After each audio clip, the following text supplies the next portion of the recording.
ओम सभी को नमस्ते। ओम का उच्चारण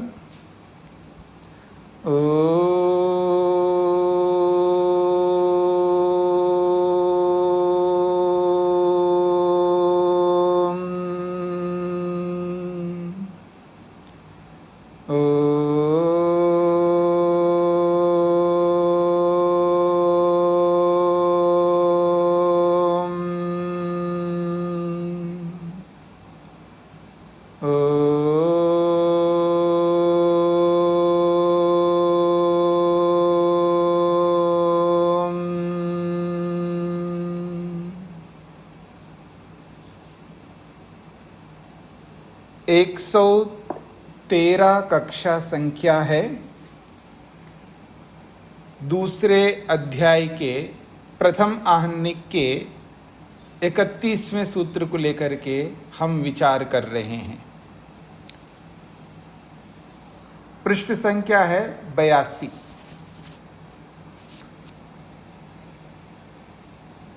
जिस प्रत्यक्ष को लेकर के चर्चा हो रही थी, उसी प्रत्यक्ष को प्रमेय बना करके, प्रमेय उसी की परीक्षा की जा रही है। प्रत्यक्ष की परीक्षा, जब प्रत्यक्ष की परीक्षा करेंगे तो वो प्रमेय बन जाएगा। प्रत्यक्ष उचित है या नहीं है, अर्थात जिसको आप प्रत्यक्ष कह रहे हो, वास्तव में वो प्रत्यक्ष है या नहीं है। प्रश्नकर्ता कहता प्रत्यक्ष को आप प्रत्यक्ष कह ही नहीं सकते। क्यों नहीं कह सकते? क्योंकि प्रत्यक्ष में आप पूरा तो देख नहीं रहे हैं, एक भाग को देख रहे हो। तो एक भाग को देख करके आप प्रत्यक्ष कह सकते हो? कैसे कह सकते हो? वो तो अनुमान में जाएगा। ये प्रश्नकर्ता का प्रश्न है। तो इसलिए वो कहता है प्रत्यक्षम अनुमानम एकदेश ग्रहणात् उपलब्धे।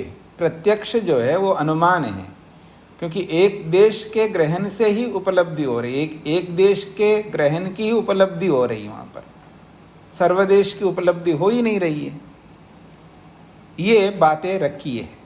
तो इन सब बातों को हमने समझने का प्रयत्न किया है, और ये जो अंतिम अनुच्छेद है उसको दोबारा देखते हैं 82 पृष्ठ संख्या में। माता विजया कुमारी जी को क्या पूछना है?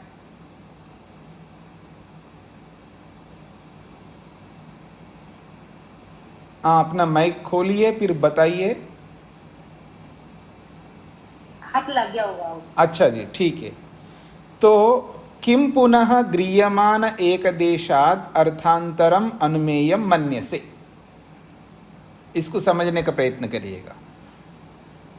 प्रश्नकर्ता से उत्तर देने वाले कह रहे हैं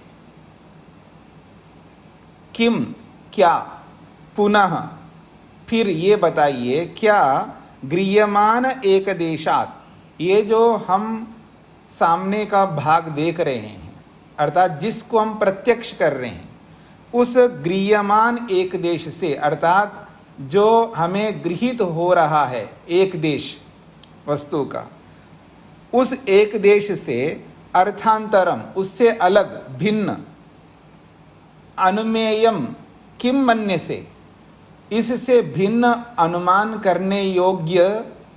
आप कह रहे हो कि अनुमान होता है, वो अनुमान करने योग्य किसको मानते हो? जिसको हम देख रहे हैं उसको आप कह रहे हो एक देश का ग्रहण हो रहा है, और उस एक देश के ग्रहण से भिन्न, अर्थांतर का मतलब है उससे भिन्न जो है, जो न दिखने वाला, वो क्या है? ना दिखने वाला, उसको आप क्या मानते हो? ये प्रश्नकर्ता का प्रश्न है। तो वो क्या उत्तर दे सकता है? वो दो बातें रखी जा रही है।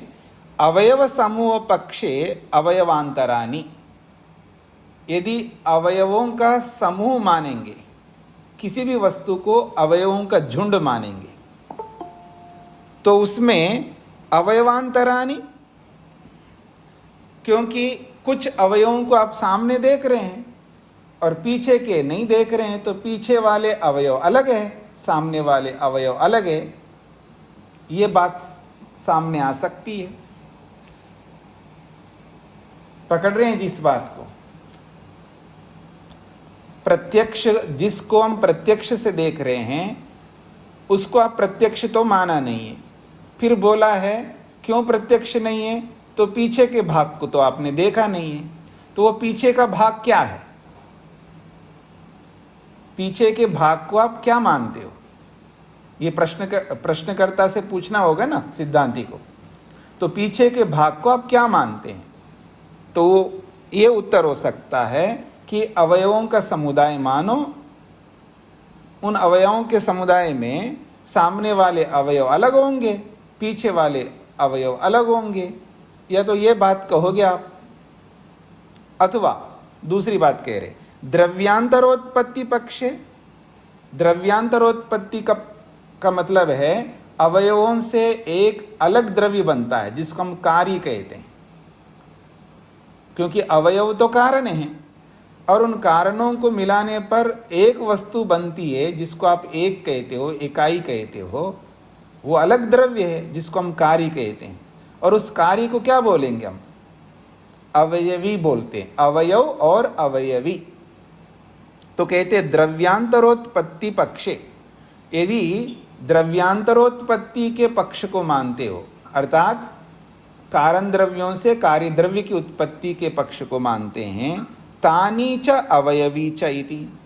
तो तानी का मतलब है अवयव होते हैं और अवयवी होता है, ये दूसरा पक्ष होगा। दोनों बातें पकड़ में आ गई आपको। द्रव्यांतर उत्पत्ति पक्ष है, इसका क्या अर्थ है? द्रव्यांतर उत्पत्ति पक्ष है। द्रव्य का मतलब द्रव्य, अंतर का मतलब है भिन्न, उत्पत्ति का मतलब उत्पन्न होना। तो भिन्न द्रव्य की उत्पत्ति मानने पर यह शब्द का अर्थ है। धन्यवाद स्वामी। तो दूसरा पक्ष हो गया अवयव और अवयवी। पहला पक्ष था सामने वाले अवयव है जो दिख रहे हैं और पीछे वाले जो नहीं दिख रहे वो भी अवयव है, ये तो अवयव समूह पक्ष है। और दूसरा पक्ष है सामने वाले जो अवयव दिख रहे हैं उसके अतिरिक्त जो न दिखने वाला जो आप कह रहे हो वो क्या हो सकती है, वो तो अवयवी हो सकती है। ये दो बातें हो गई। अपना माइक बंद करिएगा ना। हाँ जी, तो रचना जी को क्या पूछना था? स्वामी जी, ये हिंदी वाले में वे प्रतिपत्तियां लिखा हुआ है, इसका क्या मतलब है? चॉइस कहाँ लिखा हुआ है विप्रतिपत्ति? हिंदी वाले में लिखा है ना, इसके उत्तर में पूर्व पक्षी कहता है कि यहाँ में दो विप्रतिपत्तियां हैं। देखिए, आप मेरे को ऐसे बोलेंगे नहीं समझ में, पृष्ठ बोलो और अनुच्छेद बोलो। 82 पृष्ठ 82। हाँ जी, अनुच्छेद बताओ। ये सबसे नीचे वाला। दूसरे लोग क्यों बोल रहे हैं, दूसरे लोग क्यों बोल रहे हैं? बात हो रही है रचना जी के बीच में, तो रचना जी को उत्तर देने दीजिएगा। वो मेरे को भी पता है, मेरे को भी पता है, लेकिन उन्हीं से मैं कहलवाना चाह रहा हूँ ना, क्योंकि हम संस्कृत की बात कर रहे तो हिंदी की बात कर रहे, तो मेरे को पूछना है ना कि हाँ जी 82 पृष्ठ पर कौन सा अनुच्छेद है हिंदी का? ये हिंदी का 1 2 3 चौथा। हाँ जी, लास्ट वाला जी।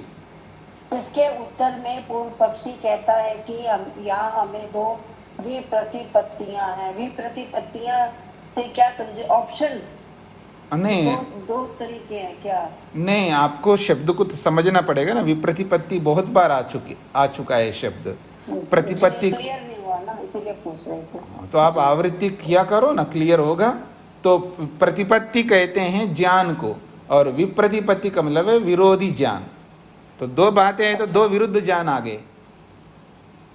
विरोधी ज्ञान जी, विप्रतिपत्तियां का मतलब है दो पक्ष हो गए ना, दो प्रकार का ज्ञान हो रहा है यहाँ पर। एक समूह मानो और या अवयवी मानो, यानी अवयव एक अवयव है और पीछे वाले भी अवयव है समूह पक्ष में, और दूसरा पक्ष है एक अवयव है और एक अवयवी है। ये विप्रतिपत्तियां, ये अलग अलग ज्ञान हो रहा है, ये विविध। हाँ जी, धन्यवाद। हाँ जी। तो अब कहते हैं जो पहला पक्ष है समूह पक्ष, अवयवों वाला पक्ष, उसको लेकर के अगर आप अवयव पक्ष को मानते हो, ये सिद्धांति की बात हो रही है जी, प्रश्नकर्ता के ऊपर दोष दिखा रहे हैं।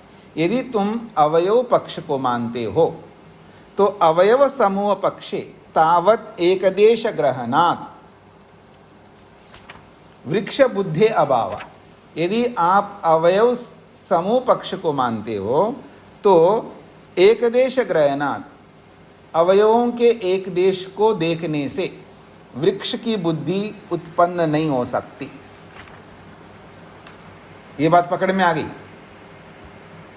वृक्ष की बुद्धि कैसे उत्पन्न होगी जी? एक देश को आपने देखा, अर्थात कुछ ही अवयवों को देखा है, तो कुछ ही अवयव वृक्ष थोड़ा होगा। मेरी बात पकड़ में आ रही है आपको? अवयव समूह पक्ष को आपने देखा है, यानी आपने अवयव समूह पक्ष को माना है। यदि वृक्ष शब्द से तो अवयव समूह पक्ष को माना है, तो सामने वाले अवयव अलग होंगे, पीछे वाले अवयव अलग होंगे, दोनों अलग अलग है ना। तो सामने वाले अवयवों को देख करके आप वृक्ष है ऐसा ज्ञान नहीं कर सकते। ये पकड़ में आ रही है आप सबको?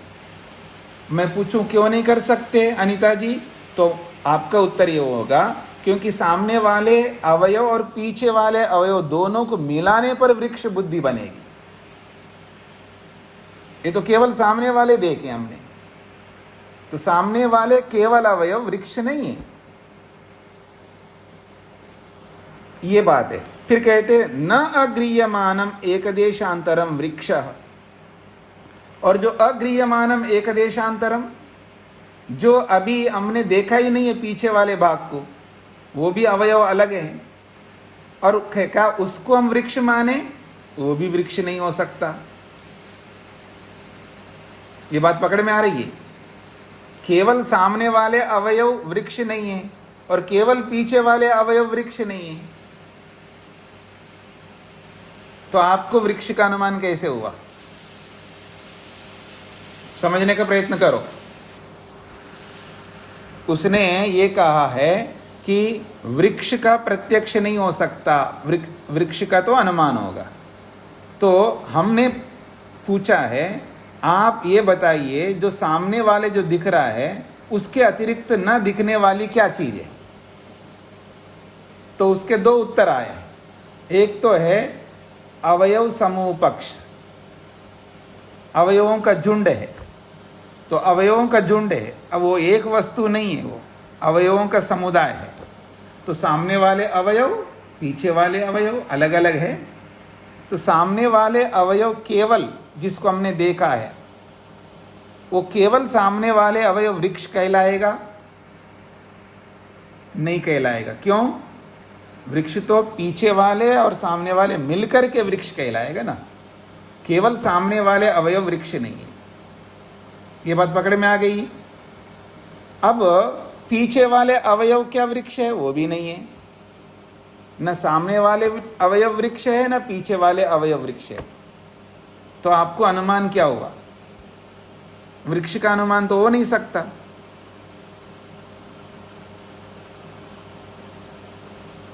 क्योंकि वृक्ष तो दोनों को मिलाने पर वृक्ष होगा ना, ये कहना चाह रहे। तो अवयव समूह मानोगे तो वृक्ष बुद्धि बन नहीं सकती। मोहनलाल जी को क्या पूछना है? स्वामी जी, ये तो हमारा यानी सिद्धांति का काउंटर क्वेश्चन है। सिद्धांति का प्रश्नकर्ता के ऊपर प्रश्न है ये। जी जी हाँ, यही मैं कह रहा हूँ जी। जी हो गई बात आपको? हाँ, अपना हाथ हटा लीजिएगा, हाथ हटा लीजिएगा। हाँ रेणु जी, क्या पूछना है? स्वामी जी, जो भी आपने बात बताई, सामने वाले अवयव को देखा तो वृक्ष नहीं है, पीछे वाले को भी खाली देख रहे हैं तो वृक्ष नहीं है, तो इसको केवल अवयव बोले या अवयव समूह बोले? देखिए, मतलब वृक्ष का मतलब क्या है? प्रश्नकर्ता ने प्रश्न किया था कि आपने सामने वाले को ही देखा, पीछे का तो देखा नहीं है, तो ये प्रत्यक्ष कैसे हो सकती है? तो अनुमान है, ऐसा उसने बोल दिया।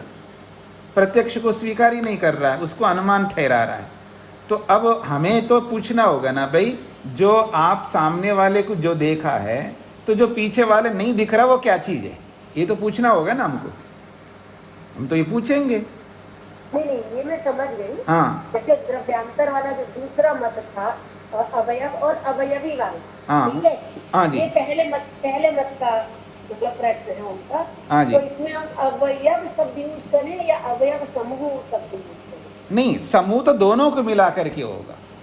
ठीक है, समूह तो दोनों को मिला करके होगा ना, समूह एक नहीं होता है ना, समूह तो दोनों को, सामने वाले और पीछे वाले दोनों को मिलाएंगे तो समूह हो गया, और उस समूह का नाम वृक्ष है। ठीक है, समझ गई। अब समूह पूरा का तो ग्रहण नहीं हो रहा है दोनों स्थितियों में, तो उसको आप वृक्ष कैसे कह सकते हैं? ये सिद्धांती का प्रश्न है, प्रश्नकर्ता के ऊपर। और आप अनुमान भी करोगे, अनुमान पूरे वृक्ष का करोगे ना, और पूरे वृक्ष तो ग्रहण नहीं हो रहा है अनुमान में भी, आपके कथनानुसार जिसको आप अनुमान बताना चाह रहे हो, उस अनुमान में भी पूरे वृक्ष का अनुमान तो हुआ ही नहीं है वो। ये आक्षेप है। अब पकड़ में आ गए आप सबको जी। तो कहते हैं न अग्रीयमानम एक देशांतरम वृक्षा, ये जो अभी हमने ग्रहण नहीं किया है पीछे वाले भाग को, उसको भी वृक्ष नहीं कह सकते। क्यों नहीं कह सकते? गृह्यमान एक देशवत इति, जैसे जिसको हमने देखा है उसको आप वृक्ष नहीं कहना चाह रहे हो, तो पीछे वाले को भी वृक्ष नहीं कह सकते। तो फिर आपकी बात बन नहीं रही है। जिसको आप अनुमान ठहरा रहे थे वो अनुमान तो नहीं बन पा रहा है आपका, ये कहना चाहते। यहां तक पूरा हो गया जी? यहां तक समझ में आ गया? अच्छा, अब दूसरी बात कही जा रही है। एकदेश ग्रहणात, अर्थात इसी बात को वो ये कह सकता है प्रश्नकर्ता, एकदेश ग्रहणात एकदेशांतर अनुमाने, एक देश को देखने से और दूसरा जो न देखने वाला जो देश है उसका अनुमान करने में, एक देश को हमने ग्रहण किया अर्थात देखा है, और दूसरा जो देश है जिसका अनुमान कर रहे हैं हम, ऐसे अनुमान में अनुमान कैसे बनेगा? तो कहते हैं समुदाय प्रतिसंधानात्,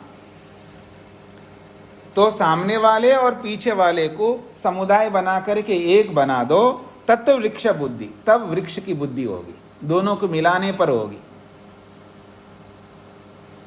तो ऐसी स्थिति में न तर्हि वृक्ष बुद्धि अनुमानम एवं सति भवतुमर्हति, तब वृक्ष बुद्धि जो बन रही है वो अनुमान नहीं हो सकता।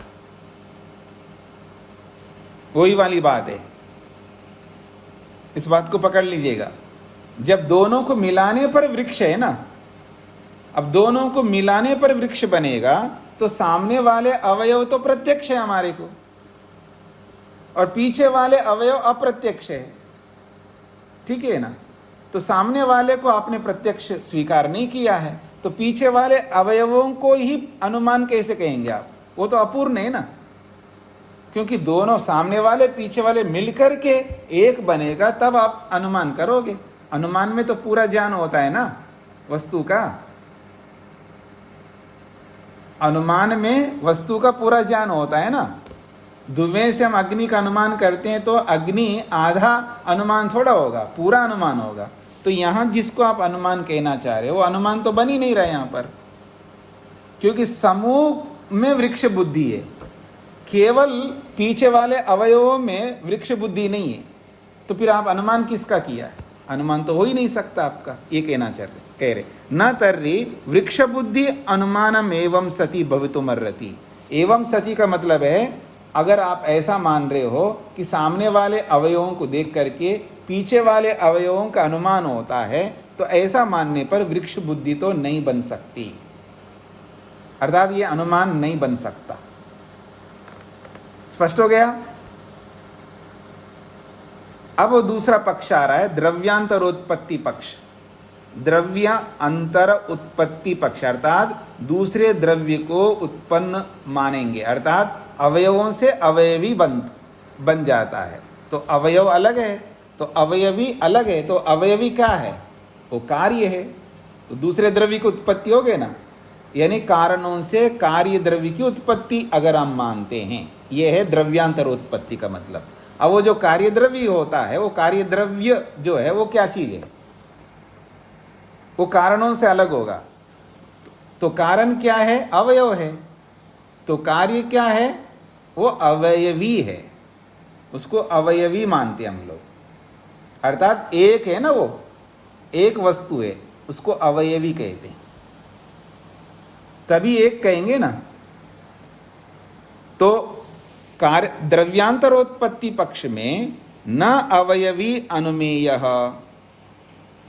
अगर द्रव्यांतरोत्पत्ति पक्ष को अगर आप सामने लाओगे तो अवयवी जो है अनुमेय नहीं हो सकता, अर्थात अवयवी अनुमेय नहीं बन सकता, अर्थात अवयवी को अनुमान से नहीं जान सकते, वो तो प्रत्यक्ष है अवयवी, ये कहना चाहते हैं।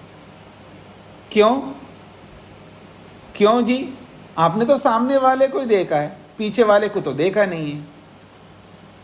अगर ऐसा कहे तो जो अवयवी होती है या होता है, अवयवी तो एक होता है ना, तो एक ही होता है, तो उसको पूरा ही देखा हमने, क्योंकि अवयवों में अवयवी जो होती है या होता है, उस अवयवी को हम पूरा देखते हैं, अधूरा नहीं देखते। अधूरा किसको देखते हैं, अवयवों को देखते हैं। समझने का प्रयत्न करना सब लोग। अधूरा जब देखते हैं तो अवयवों को देखते, अवयवी को तो पूरा ही देखते हम लोग, क्योंकि अवयवी तो एक ही होता है ना। अब जिसको समझ में नहीं है वो पूछेंगे। कल मैंने बोला था ना, अवयवी के टुकड़े नहीं होते, भाग नहीं होते, इस बात को समझ लो। अवयवी तो एक ही होती है, उसको कहीं से भी देखो वो एक ही दिखाई देगा, उसके टुकड़े नहीं होते अवयवी के। हाँ, रूप जी को क्या पूछना है? अमित जी, ये समझ में नहीं आया अभी जो आपने बताया। हाँ, देखिए, अवयवों से अवयवी उत्पन्न होता है, तो अवयवी का मतलब है एक वस्तु, अनेक वस्तुओं से एक वस्तु बनती है, ये समझ में आता है। मिट्टी के बहुत सारे कण हैं, वो अवयव है, उन बहुत सारे कणों को मिला करके एक घड़ा बनाया है, तो वो एक घड़ा जो है अवयवी है, तो वो एक है, याद रखना वो एक है। तो उस एक को एक के रूप में देखोगे, उसको टुकड़ों के रूप में नहीं देख सकते, ये बोला जा रहा है।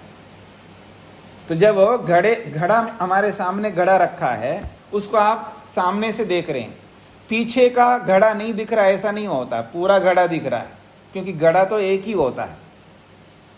पीछे का नहीं दिख रहा है तो पीछे के अवयव नहीं दिख रहे, ये तो हम मान लेंगे, लेकिन घड़ा तो पूरा दिख रहा है, क्योंकि घड़ा तो एक ही है, एक के अवयव नहीं होते, अवयवी के अवयव नहीं होते, अवयवी तो एक है, इस बात को समझ लीजिएगा। इसलिए प्रत्यक्ष हो रहा है हमको घड़ा। हाँ जी, रेणु जी पकड़ में आया? जी आया, पूरा आया। हाँ, अजीत जी को क्या पूछना है? जी जी, ये अनेक वस्तु से एक वस्तु बन गया। हाँ, तो जो एक वस्तु बना वो अवयवी होगा कि अवयव होगा? अवयवी कहते हैं उसको, क्योंकि अवयवी का मतलब एक हो गया। फिर आप कहते हैं कि अवयवी अवयव नहीं हो सकता। नहीं, अवयवी को जब एक मानेंगे ना, उस एक को फिर टुकड़े थोड़े करोगे आप। ये तो हम मानेंगे ना कि अवयवों का समूह अवयवी है। नहीं नहीं नहीं, वो अलग पक्ष हो गया। अवयवों का समूह अलग है, और समूह से एक अवयवी बनता है, जिसको हम एक के रूप में देखते हैं उसको, वो इकाई है, इकाई के टुकड़े नहीं होते हैं। अब भगवान एक है तो उसके टुकड़े थोड़े होंगे, बताओ आप? नहीं, एक के विभाग हो सकते हैं क्या? नहीं, जब विभाग तो आप ही बता रहे हैं ना कि अवयवों के समूह से अवयवी बन गया। बनने के बाद की बात कर रहा हूं, एक बनने से पहले तो अवयव रहेंगे ना। जब उसको बिगाड़ोगे तो अवयव बनेंगे, अवयव बनेंगे तो फिर अवयवी नहीं रहेगा। अवयवी नहीं रहेगा, यही मैं जानना चाह रहा हूँ। हाँ, अवयवी नहीं रहेगा, फिर वो एक नहीं रहेगा। जी तो ठीक है। तो जब अवयवी एक ही है ना, कपड़े को कहीं से देखो वो एक के रूप में ही दिखेगा। चाहे सामने से देखो, पीछे से देखो, कपड़े को, मकान को सामने से देखो, पीछे से देखो, ऊपर से देखो, नीचे से देखो, कहीं से देखो, वो एक के रूप में दिखाई देगा। वही तो अवयवी है, उसको पूरा देख रहे हम लोग। अवयवों को पूरा नहीं देख सकते, ये तो हम भी मान रहे हैं, हमें कोई आपत्ति नहीं है, लेकिन अवयवी को पूरा ही देखते, क्योंकि अवयवी का मतलब एक है। एक को एक के रूप में देखेंगे, उसको आधा देख रहा हूं, पौना देख रहा हूं, हाँ, ऐसा नहीं होता उसका। ये आप लोगों को समझना है। वेद प्रिया जी पकड़ में आ रहा है जी? तो यही कहना चाह रहे, द्रव्यांतरोत्पत्ति पक्षे न अवयवी अनुमेय। अगर आप द्रव्यांतरोत्पत्ति पक्ष को मानते हैं तो अवयवी का अनुमान नहीं होता, क्योंकि वो तो प्रत्यक्ष है। क्यों नहीं होता? अस्य एकदेश संबद्धस्य अग्रहणात्, उस अवयवी का एक देश का ग्रहण नहीं होता है, क्योंकि उसका एक देश होता ही नहीं है अवयवी का। जब एक देश होता ही नहीं अवयवी का, तो उसका अनुमान कैसे करोगे? ग्रहणे च अविशेषात्, ग्रहणे च, फिर भी हमको अवयवी ग्रहण हो रहा है, अविशेषात्, फिर तो सामान्य है, अर्थात प्रत्यक्ष हो रहा है, फिर अनुमेयत्व अभाव, फिर अनुमेय होगा ही नहीं है। जब अवयवी ग्रहण हो गया है तो फिर उसका अनुमान क्यों करोगे? जब प्रत्यक्ष हो रहा है अवयवी का, तो फिर उसका अनुमेय कैसे होगा? अनुमान कैसे करोगे? अनुमान की आवश्यकता ही नहीं है। जब अवयवी ग्रहण हो गया है तो फिर उसको उसका अनुमान करने की आवश्यकता नहीं है, तो अनुमेयत्व अभाव, तब तो अनुमान करने योग्य नहीं रहा वो। तस्मात् वृक्ष बुद्धि अनुमानम न भवति, इसलिए वृक्ष की जो बुद्धि, अर्थात वृक्ष जो हमको दिखाई दे रहा है, तो वृक्ष का जो ज्ञान हुआ है वो अनुमान नहीं हो सकता, वो प्रत्यक्ष ही होगा, ये कहना चाह रहे।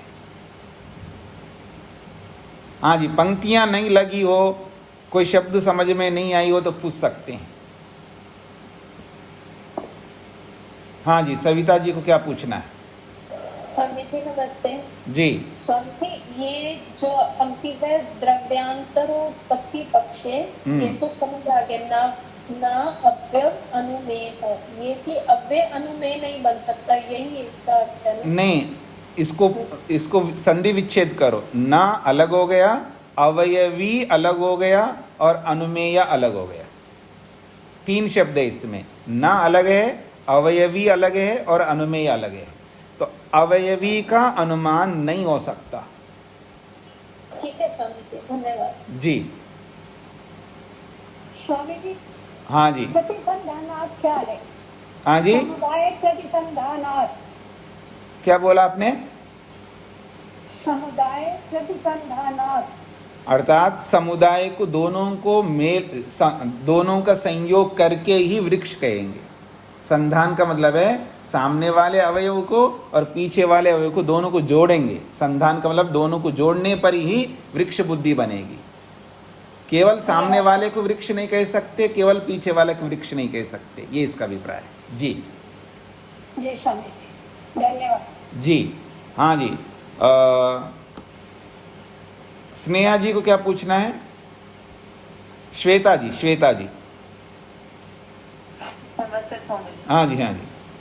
स्वामी जी, वो अभी जब आप बता रहे हैं ना स्वामी जी कि सामने वाले को वृक्ष की तरह समझेंगे तो पीछे वाला भी वृक्ष ही होगा, तो मगर वो तो अनुमान के हिसाब से तो हो रहा है ना स्वामी जी? नहीं, पहले आपको ये समझ लीजिएगा, जब बहुत सारे अवयवों को जब हम मिला करके एक बनाते हैं ना, वो एक ही होता है। तो अवयवों में कहीं से भी देखो, अवयवों, मेरी बात को समझने का प्रयत्न करना सभी लोग। श्वेता जी ने जो पूछा उसका समाधान दे रहा हूँ। जब अवयवों से एक अवयवी बनती है ना, तो वो एक अवयवी पूरे अवयवों में व्याप्त होकर के रहती है।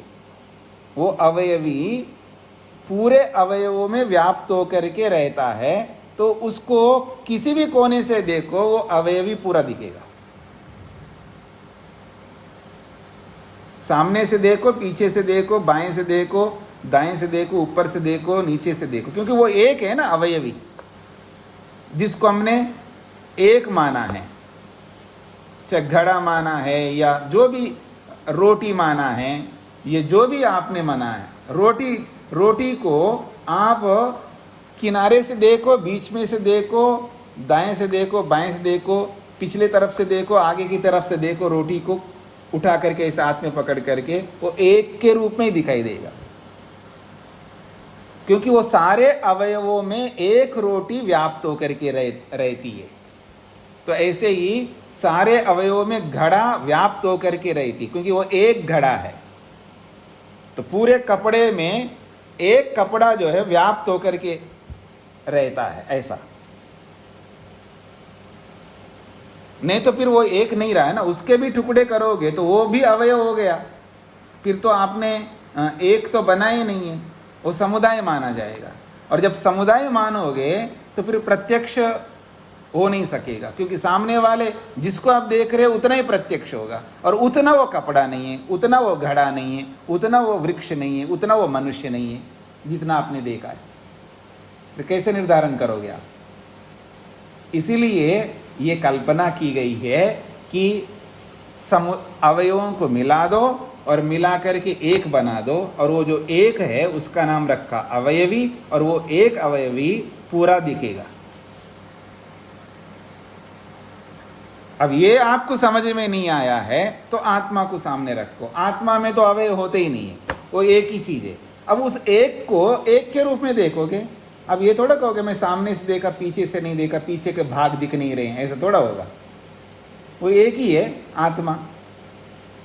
अब पकड़ में आ रहा है आप? उसके तो टुकड़े तो हो नहीं सकते, इससे आपको समझ में आ जाएगा। जब एक ही चीज है, और छोड़िएगा परमाणु है, जिसको एटम कहेंगे, जिसको सबसे सूक्ष्म परमाणु से भी नीचे पीछे जाते जाइए, जहां तक आज के साइंटिस्ट गए हैं उसके आगे नहीं है, तो वो एक ही है। क्या उसके भाग होते हैं क्या? उसके भी नहीं होंगे। वो एक है, एक ही के रूप में दिख रहा है, कोई भाग तो होते ही नहीं है। एक में कौन से भाग लाओगे आप? फिर भी आप भाग बोलते, वो तो मोटा समझने के लिए है, व्यवहार के लिए, व्यवहार की सिद्धि के लिए। वास्तव में उसके भाग नहीं होते। अब पकड़ में आ रहा है आप लोगों को? सामने वो बात तो पकड़ में आ गई, लेकिन जैसे मैं अभी अपने आप को कहूँ, मेरे हाथ पैर ये सारे मेरे अवयव अंगी तो है। हाँ, तो अवयवों के रूप में देखेंगे तो हाथ में भी तो शरीर है ना। हाथ में भी ये क्या है? हाथ शरीर ही तो है। जी हाँ, वो मैं वही कह रही हूँ, मैं अवयवी हूँ, लेकिन ये हाथ पैर अवयवी हूँ तो मेरे हाथ पैर अवयव है। हाँ, तो ठीक है, हमें कोई आपत्ति नहीं है। सभी अवयवों में अवयवी व्याप्त होकर के रहता है, जिसको आप एक शरीर कहते हो। भैया मैं यही बार बार सोच रही थी कि मेरे हाथ पैर मेरे अवयव है, मैं अवयवी जरूर हूँ, लेकिन अब मई का मतलब शरीर, जिसको हम शरीर कहते वो शरीर अवयवी है, वो एक ही है ना। आप लोगों को दिमाग में ये बिठाना है, एक के टुकड़े नहीं होते। सीधी बात समझो, एक के टुकड़े नहीं होते। एक भी बोल रहे हो उसके अवयव बनाओगे तो कैसे बात बनेगा? वो एक नहीं है ना, फिर वो तो अनेक हो जाएंगे। अनेक एक कैसे हो सकता है? किसको आप समझाना चाहते हैं जो अनेकता में एकता है? किसको आप समझा रहे हो भाई? अनेक भी बोल रहे हो और फिर एक भी बोल रहे हो, ऐसे थोड़ा होता है। अनेक अनेक ही होता है, एक एक ही होता है। एक अनेक नहीं हो सकता, अनेक एक नहीं हो सकता। अब किसको संतुष्ट कर रहे हो जी? आप हिंदू हो, मैं मुसलमान हूँ, और तेज नारायण जी ईसाई है, और रेणु जी बौद्ध है, और मधु जी जो है जैन है, पर हम सब एक है। अरे भाई अलग अलग है तो एक कैसे होंगे? अलग अलग है तो अलग अलग ही रहेंगे, एक है तो एक ही रहेंगे। तेज नारायण जी भी वैदिक है, मैं भी वैदिक हूँ, रेणु जी भी वैदिक है, मधु जी भी वैदिक है, तो फिर एक है हम सब, क्योंकि सब में वैदिक वेदत्व है। अब आप कहना चाह रहे हो कि गधे को भी मनुष्य कह रहे हो, और सुअर को भी मनुष्य कह रहे हो, और चींटी को भी मनुष्य कह रहे हो, ऐसे कैसे कह सकते हैं आप? नहीं कह सकते। इसलिए एक है तो उसको एक के रूप में देखना होगा, अनेक है तो अनेक के रूप में देखना है। अब अनेकों में एक बना तब उसको आप एक कह सकते, पर यहां ऐसा संभव नहीं, अनेकों में एक नहीं बन सकता। अनेकों में मतलब हिंदू और मुस्लिम और ईसाई और बौद्ध और जैन ये अनेक ही रहेंगे, और उन अनेक में एक स्वरूप आएगा, वो एक स्वरूप आता ही नहीं है, एक स्वरूप आएगा नहीं। एक स्वरूप तो एक भाषा हो, एक खान पान हो, एक वेशभूषा हो, एक परंपरा हो, एक भगवान हो, एक धर्म हो, एक न्याय हो, तब एकता होगी। इसलिए अनेकता में एकता नहीं होती। ये तो लोगों को खुश करने वाली बात है, लोगों को खुश करने वाली बात है। ठीक है, अनेकता में एकता का मतलब भारत सबका एक है, इस रूप में आप अनेकों में एकता बोलो, हमें कोई आपत्ति नहीं है। वे सब अलग अलग प्रांत है, सब भारत के अंग है, इसमें कोई हमें आपत्ति नहीं है। और हिंदू मुस्लिम ईसाई सिख आदि सब अनेक है, लेकिन ये सब भारत के अंग है, तो भी हमें आपत्ति नहीं है। आपत्ति हमें तब है कि आप अलग धर्म को मानते हो, मैं अलग धर्म को मानता हूं, फिर भी एक है धर्म के विषय में, ऐसा थोड़ा होगा। और फिर कहते हैं देखो जी रास्ते अलग अलग है और मंजिल एक है। बताइए कहाँ मंजिल एक है जी आपका और हमारा? आपका तो परम धाम में है, किसी का 7वें आसमान में मंजिल, किसी का 4थे आसमान में मंजिल है, किसी का वैकुंठ में मंजिल है, हाँ, और किसी का सब जगह मंजिल है। बताइए रास्ते अलग अलग और मंजिल एक कहाँ है? ये किसको समझा रहे हो आप? किसको खुश कर रहे हो आप? मेरे को या अपनी बुद्धि को? किसकी बुद्धि को खुश कर रहे हो आप? किसकी बुद्धि को समझा रहे हो? इसलिए मंजिल भी अलग अलग है सबके और रास्ते भी अलग अलग है। फिर भी आप सब, आपका मतलब जो भी बोलने वाले बोलते हैं जी रास्ते अलग अलग है और मंजिल तो एक है। आप भी सुन लेते, हम भी सुन लेते, और बोलते कोई नहीं है। सबको खुश कर दिया आपने, तो वहीं बोलो ना, ऐसा बिल्कुल नहीं जी, रास्ते अलग अलग है और मंजिल भी अलग अलग है। पकड़ रहे मेरी बात को?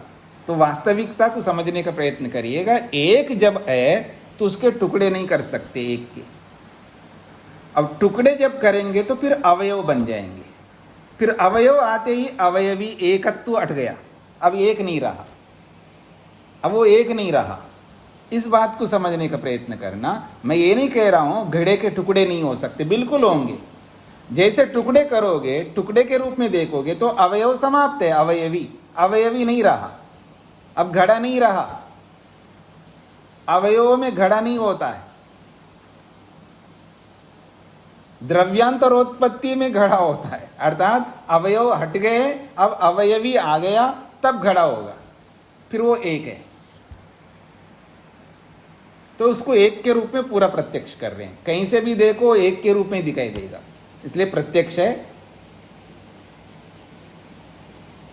अगर ऐसा मानोगे तो अनुमान की सिद्धि होगी, नहीं तो अनुमान की सिद्धि नहीं हो सकती है। अभी आगे बताएंगे। जिसको आप अनुमान कह रहे हो प्रत्यक्ष, अनुमान किस आधार पर है जी? प्रत्यक्ष के आधार पर है ना, तत्पूर्वकम अनुमानम कहा। और प्रत्यक्ष को तो आप सिद्ध कर नहीं रहे हैं, और अनुमान को कैसे सिद्ध करोगे जी? बात पकड़ में आ रही है आप लोगों को? जब आपने प्रत्यक्ष को ही माना नहीं है, और अनुमान प्रत्यक्ष पूर्वक होता है, प्रत्यक्ष होगा तो ही अनुमान बनेगा। अनुमान प्रमाण तब सिद्ध होता है जब प्रत्यक्ष सिद्ध हो, और आपने प्रत्यक्ष को सिद्ध किया नहीं है प्रत्यक्ष को, तो अनुमान को कैसे सिद्ध करोगे? ये कहना चाहेंगे अब आगे। तो चले जी हम आगे 32वें सूत्र की ओर। एकदेश ग्रहणम आश्रित्य प्रत्यक्षस्य अनुमानत्वम उपपाद्यते।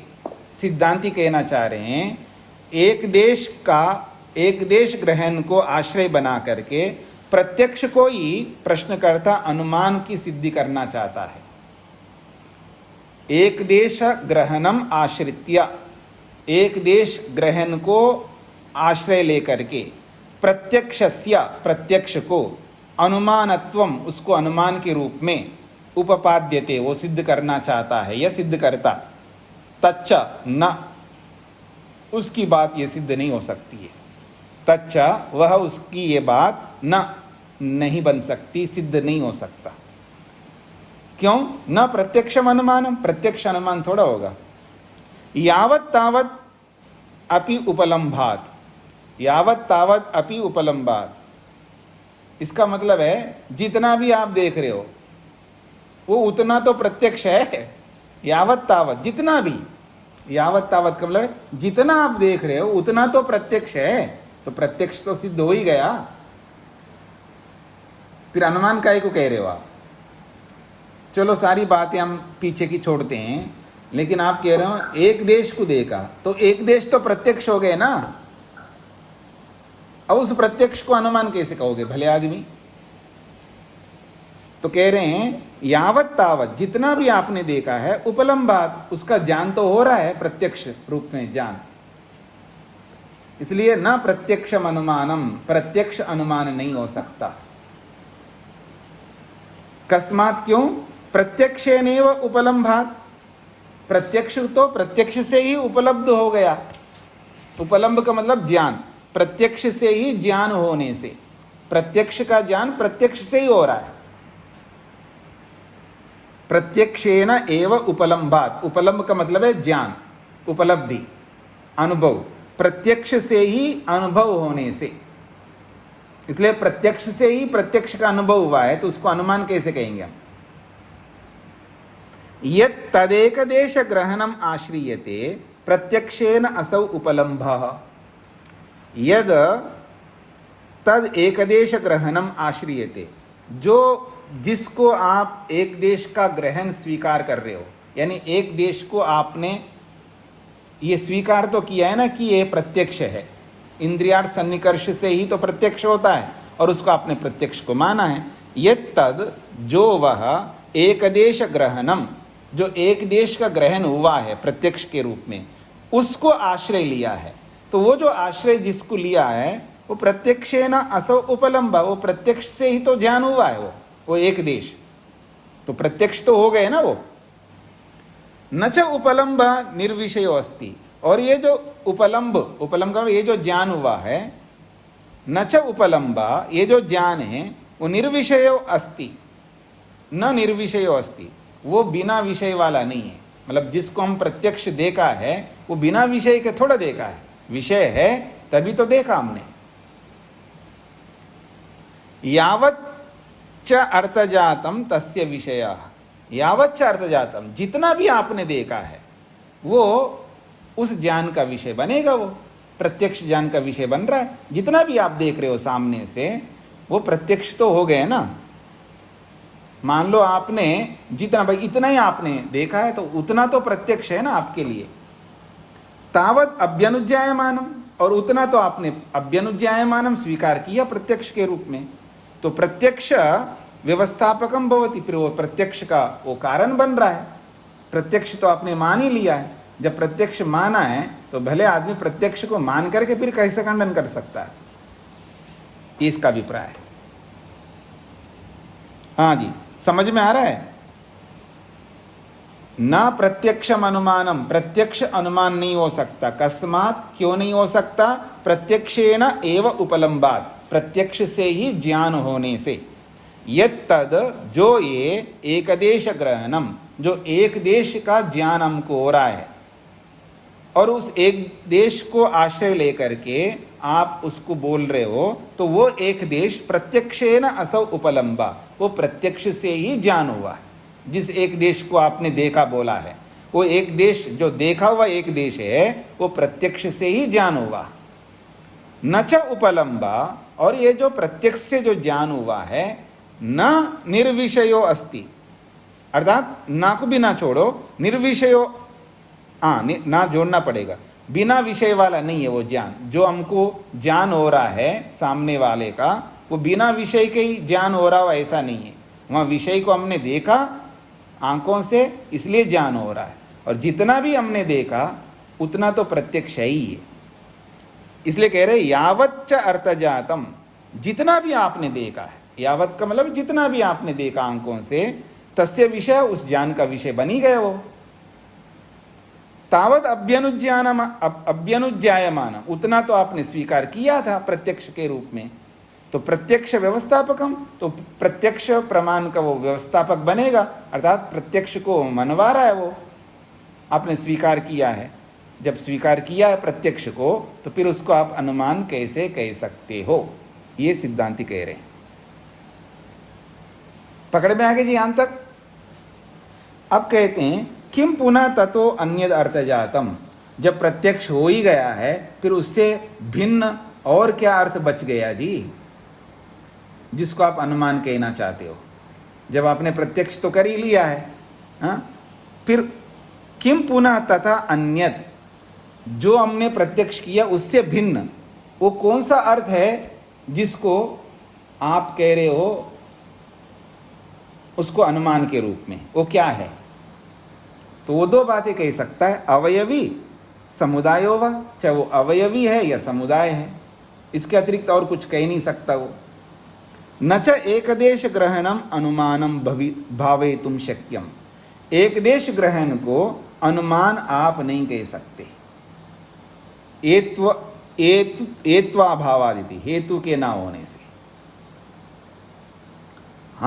आपने कहा सामने वाले को देखा है, ठीक है जी, सामने वाले को देखा है, तो उस एक देश के ग्रहण को आप अनुमान नहीं कह सकते। बाकी जो एक देश है ना, पीछे का जो भाग है, उस एक देश को आप अनुमान नहीं कह सकते, क्योंकि वो तो अधूरा है ना। पीछे वाला, पहली वाली बातों को कह रहे हैं यहाँ पर, जो सामने वाला भाग आपने देखा है वो, उसको तो आपने वृक्ष नहीं माना है क्योंकि वो अधूरा है। जो पीछे वाले भाग का आप अनुमान कर रहे हो वो भी तो अधूरा है, उसको अनुमान भी नहीं कह सकते आप। क्यों? हेत्वाभावात, उसमें कोई हेतु है ही नहीं आपके पास। यानी आधे अधूरे को भी अनुमान आप कहें, उसमें कोई हेतु है क्या? आपने दिया है क्या? अधूरे को भी अनुमान कह सकते हैं, हेतु तो है ही नहीं आपका, तो फिर हम कैसे मानेंगे उसको अनुमान है? हाँ जी, पकड़ में आ रहा है आप सबको? अब कहते अन्यथा पीछा, हाँ जी, कौन है? स्वामी जी, हेतु नहीं है से क्या अर्थ लेंगे? मतलब वो कोई हेतु नहीं दे पा रहा है वहां ना, जैसे अनुमान प्रत्यक्ष वो एक देश को देख रहा है और पीछे के भाग को नहीं देख रहा, तो वहां अनुमान को नहीं मान सकते हैं। इसमें हेतु नहीं है क्या? क्या अर्थ लेंगे? ऐसा है कि पीछे वाला जो भाग है ना, वो भी वृक्ष नहीं है ना। सामने वाले को आपने वृक्ष नहीं माना, तो पीछे वाला भी वृक्ष नहीं है। तो जब पीछे वाला भी वृक्ष नहीं है, तो वो अनुमान कैसे कहोगे उसको? नहीं जी, उसको अनुमान ही कहेंगे। इसमें कोई हेतु है क्या कहीं शास्त्रों में? अधूरे को भी अनुमान कहते हैं, ऐसा कोई हेतु है कहीं शास्त्र में? भाई इसको भी अनुमान कहते हैं, तो कोई हेतु है ही नहीं है, और आपने भी नहीं दिया है। और कोई शास्त्र में कोई इस अधूरे को भी अनुमान कहेंगे, ऐसा तो कहीं शास्त्र में आया नहीं है ना। आपने हेतु दिया, अधूरे को भी अनुमान कह सकते हैं, ये इसका अभिप्राय है। अब पकड़ में आ गया? जी सर। क्योंकि हमें ये समझना है ना कि सामने वाला अलग है, आपने माना है, पीछे वाला अलग माना है, तो न सामने वाला वृक्ष है ना पीछे वाला वृक्ष है, तो अनुमान किसका हो गया आपका? आपने कहा ये प्रत्यक्ष नहीं है तो अनुमान है, तो किसका अनुमान हो रहा है? वृक्ष का अनुमान हो रहा है। तो वृक्ष का अनुमान तो हो नहीं रहा है, क्योंकि पीछे वाला भाग वृक्ष नहीं है, सामने वाला भाग भी वृक्ष नहीं है, फिर अनुमान किसका हुआ? अगर आप ये कहो जी नहीं जी पीछे वाला वृक्ष है, तो उसमें हेतु दो। आपके पास कोई हेतु है ही नहीं, आप दे नहीं सकते, या कोई शास्त्र ऐसा बताया हो कि अधूरे को भी आप अनुमान कह सकते हैं, ये इसका अभिप्राय है। अन्यथापि च प्रत्यक्षस्य न अनुमानत्व प्रसंग, अन्यथापि दूसरे ढंग से भी अगर हम देखें, प्रत्यक्षस्य न अनुमानत्व प्रसंग, ये जो प्रत्यक्ष है, इस प्रत्यक्ष को, प्रत्यक्षस्य प्रत्यक्ष को न अनुमानत्व प्रसंग, प्रत्यक्ष को अनुमान आप नहीं कह सकते। क्यों? तत्पूर्वकत्वात्, क्योंकि अनुमान जो होता है ये प्रत्यक्ष पूर्वक होता है, और आपने प्रत्यक्ष को ही स्वीकार नहीं किया, तो अब अनुमान कैसे सिद्ध करोगे जी आप? क्योंकि अनुमान प्रत्यक्ष के आधार पर सिद्ध होता है और प्रत्यक्ष को आपने माना नहीं है, तो फिर अनुमान कैसे, उस प्रत्यक्ष को आप अनुमान के रूप में कैसे सिद्ध करना चाह रहे हो? क्योंकि अनुमान प्रत्यक्ष पूर्वक होता है। प्रत्यक्ष पूर्वकम अनुमानम, प्रत्यक्ष पूर्वक ही अनुमान होता है। संबद्धो अग्निधूमो प्रत्यक्षतो दृष्टवतः धूम प्रत्यक्ष दर्शनात् अग्नौ अनुमानम भवति। अनुमान क्या होता है उसकी प्रक्रिया बता रहे हैं। कहते हैं संबद्धो अग्निधूमो, अग्नि और धुआं साथ साथ रहते हैं। संबद्धो का मतलब है दोनों संयुक्त है, नीचे अग्नि जल रही है, उसके ऊपर ही धुआं है, दोनों साथ साथ रहते हैं। तो संबद्धो अग्निधूमो, एक साथ रहने वाले धुआं और अग्नि, उन दोनों को प्रत्यक्षतः दृष्टवता, प्रत्यक्ष से देखने वाले व्यक्ति को, जैसे आप मैं सब हम प्रत्यक्ष देखते दोनों को, ये अग्नि है और ये धुआं है, दोनों साथ साथ देख रहे हैं आप दोनों को। वो भी कैसे देख रहे हैं? प्रत्यक्ष से देख रहे हो। फिर उसके बाद में दोबारा धूम प्रत्यक्ष दर्शनात्, केवल धुएं को ही प्रत्यक्ष देख रहे हो आप और अग्नि को नहीं देख रहे हो, तो अग्नो अनुमानम भवति। फिर वो धुआं जो प्रत्यक्ष से जो धुआं देखा जा रहा है दूसरी बार, उस प्रत्यक्ष धुएं से अप्रत्यक्ष अग्नि का अनुमान होता है। ये अनुमान की प्रक्रिया है। तत्र यच्च संबद्धयो लिंग लिंगिनो प्रत्यक्षम, और वह ये जो संबद्धयो लिंग लिंगिनो प्रत्यक्षम, क्योंकि लिंग का भी प्रत्यक्ष हो रहा है और लिंगी का भी प्रत्यक्ष हो रहा है, दोनों के एक साथ हमने प्रत्यक्ष किया है। तो अब एक लिंग बन रहा है और एक लिंगी बन रहा है। जब दोबारा हम देखेंगे, पहले तो दोनों के एक साथ प्रत्यक्ष किया है क्योंकि दोनों एक साथ रहते हैं, तो दो अनिवार्य रूप से दोनों एक साथ रहते हैं, वहीं लिंग और लिंगी बना सकते हैं। मेरी बात पकड़ में आ रही है? ऋचा जी रेणु जी साथ साथ चल रहे हैं तो हमेशा नहीं चलते, ये कभी संयोग से मिल गए जी किसी फंक्शन में किसी कारण से, तो इसको लिंग लिंगी नहीं बना सकते, क्योंकि रेणु जी को देख करके ऋचा जी का अनुमान हो जाए, ऋचा जी को देख करके रेणु जी का अनुमान हो, ऐसा नहीं कर सकते। फिर कैसे अनुमान होगा? ऋचा जी और उनकी बेटी दोनों साथ हमने देखा है, तब अनुमान कर सकते हैं, क्योंकि उन दोनों का ही साथ होता है हमेशा। बात पकड़ में आ रही जी आपको? क्योंकि ऋचा के बिना बेटी नहीं है, बेटी के बिना माँ नहीं है। ऋचा का मतलब माँ है यहाँ पर, और बेटी का मतलब पुत्री है। तो पुत्री बिना माँ के नहीं हो सकती है और बिना माँ के पुत्री नहीं, मतलब पुत्री कहो तो माँ आएगी, माँ कहो तो पुत्री आएगी, क्यों बिना पुत्री के माँ कैसे होगी? ये बात पकड़ में आ रही जी? तो ये साथ साथ रहते हैं, तो जो साथ साथ रहने वाले होते हैं वो एक लिंग बनेगा, एक लिंगी बनेगा। तो लिंग को देख करके लिंगी का अनुमान होता है। ये बात पकड़ में आ रही? और दोनों को पहले देखना पड़ेगा, प्रत्यक्ष करना होगा, तभी आप अनुमान करोगे। और दोनों को देखा नहीं है तो आपको अनुमान कैसे होगा? मेरी बात समझ में आ रही है आप?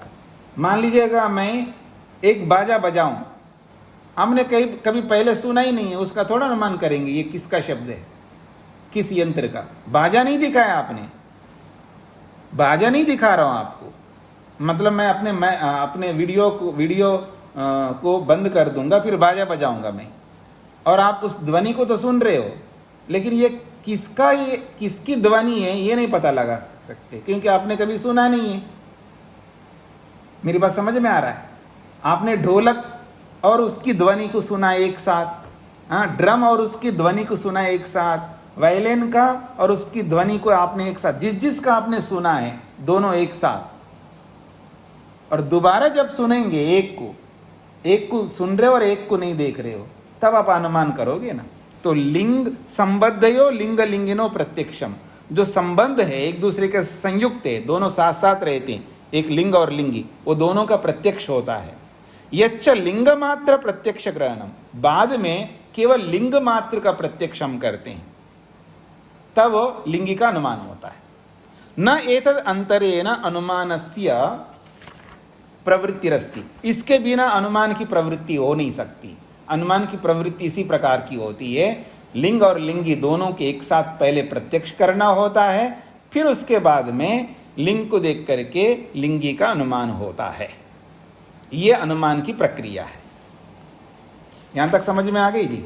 न तो एतद अनुमानम, और ये जो वृक्ष के बारे में है ये तो अनुमान नहीं हो सकता। क्यों? इंद्रियार्थ सन्निकर्षजत्वात्, इंद्रिय अर्थ के साथ सन्निकर्ष से प्रत्यक्ष हुआ है हमको, ये तो अनुमान नहीं हो सकता। न च अनुमेयस्य इंद्रियेण सन्निकर्षाद अनुमानम भवति। कहते हैं अनुमेयस्य इंद्रियेण सन्निकर्षाद, जिसको आप अनुमान कहना चाह रहे हो उसका तो इंद्रिय के साथ सन्निकर्ष हुआ है, वो अनुमान कैसे बनेगा? मतलब जिस को मैंने आंखों से देखा, भले ही सामने वाले बाघ को देखा, वो तो प्रत्यक्ष है। वो किसके साथ, किस लिए प्रत्यक्ष हो? इंद्रिय के साथ सन्निकर्ष हुआ उसका, और उसको आप अनुमान कैसे कह सकते हो?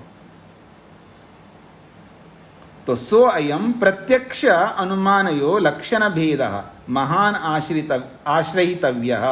तो वह यह प्रत्यक्ष में और अनुमान में दोनों का लक्षणों का भेद है, और वो भेद छोटा मोटा नहीं है, महान, बहुत बड़ा है।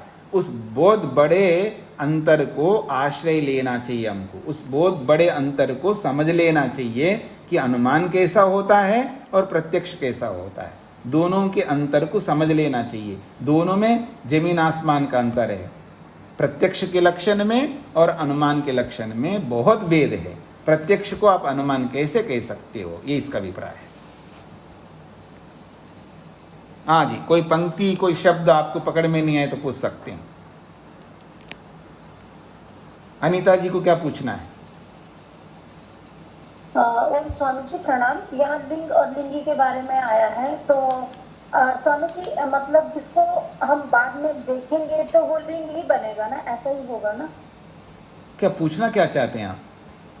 जैसे हमने पढ़ा ना, लिंग और लिंगी दोनों को साथ साथ देखते हैं पहले हम जी, फिर एक को देखकर दूसरे का अनुमान होता है जी। जैसे कि आपने एग्जांपल दिया कि ड्रम को हमने नहीं देखा लेकिन ध्वनि को सुना, तो अनुमान नहीं कर सकते, अनुमान नहीं होगा।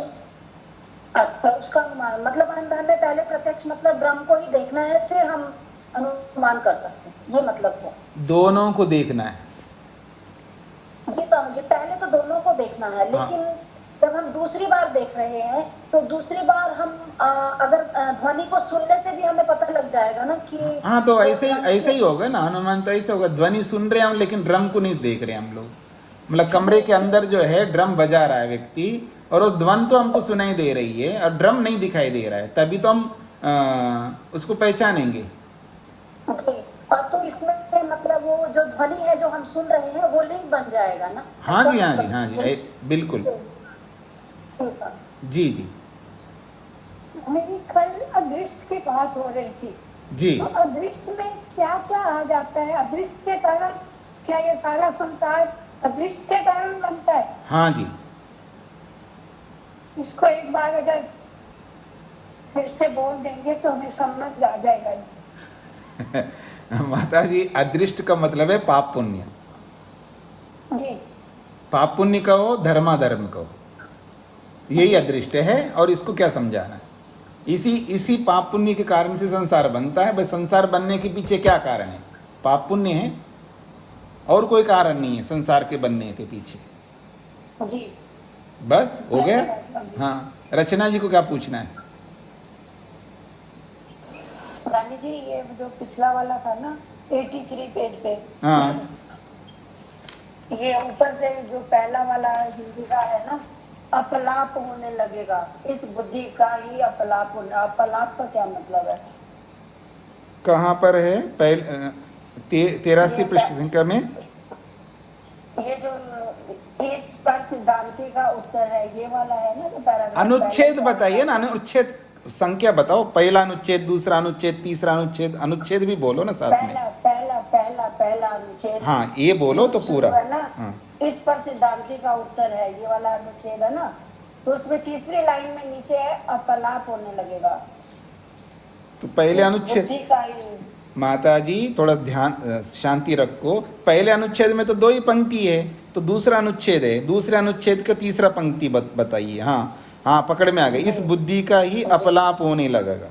तो कहते हैं कि अवयव समूह पक्ष में एक देश अग्रभाग के ग्रहण से यह वृक्ष है, ऐसी बुद्धि नहीं हो सकती है। इसी प्रकार गृह्यमान एक देश की तरह अगृह्यमान एक देश अवशिष्ट अवयव भी वृक्ष नहीं है। तब तो यह वृक्ष है, इस बुद्धि का ही अपलाप होने लगेगा। खंडन, अपलाप का मतलब खंडन होगा।